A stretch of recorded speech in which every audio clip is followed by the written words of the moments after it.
des manifestations sont en cours dans le pays et c'est rare, ça n'arrive pas tous les jours. Ça défile notamment à Boston contre ces nouveaux droits de douane qui entrent en vigueur aujourd'hui. Car ceux qui vont trinquer, voilà ce que disent les manifestants, ceux qui vont trinquer le plus fort, ce sont eux, les consommateurs américains, qui payeront leurs produits plus cher. On va du côté de Washington à présent, Antoine Là. Washington, où la manifestation vient de démarrer. Il y a déjà du monde autour de vous, Antoine?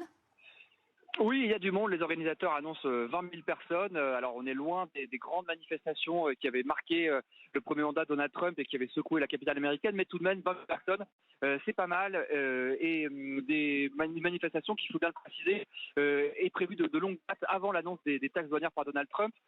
Ici, les manifestants se mobilisent avant tout contre ce qu'ils appellent la dérive autoritaire de Donald Trump et cette façon de gouverner extrêmement brutale. Il y a, au-delà de Donald Trump, une autre personne qui cristallise la colère ici, c'est Elon Musk. Beaucoup de pancartes contre Elon Musk ici parmi les manifestants.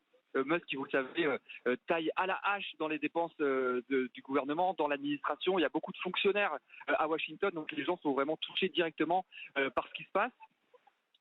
Crainte aussi pour la démocratie, beaucoup de panneaux qui disent pour défendre la démocratie, stop au fascisme, nous ne voulons pas de droit, Donald Trump comparé à un monarque qui gouverne de façon extrêmement autoritaire. Mais la question des taxes douanières, évidemment, est également dans tous les esprits. Quelqu'un me disait tout à l'heure qu'il était embarrassé, honteux d'être américain, que ces taxes douanières ne sont pas un signe de force, mais plutôt un signe de faiblesse. On ne se comporte pas comme ça avec ses partenaires, avec ses alliés. Voilà ce que me disait cette personne tout à l'heure. Merci beaucoup à vous, Antoine Eulard, en direct donc de Washington, alors qu'on voit des images d'une autre manifestation en ce moment même du côté de Boston, toujours dans le nord-est des États-Unis.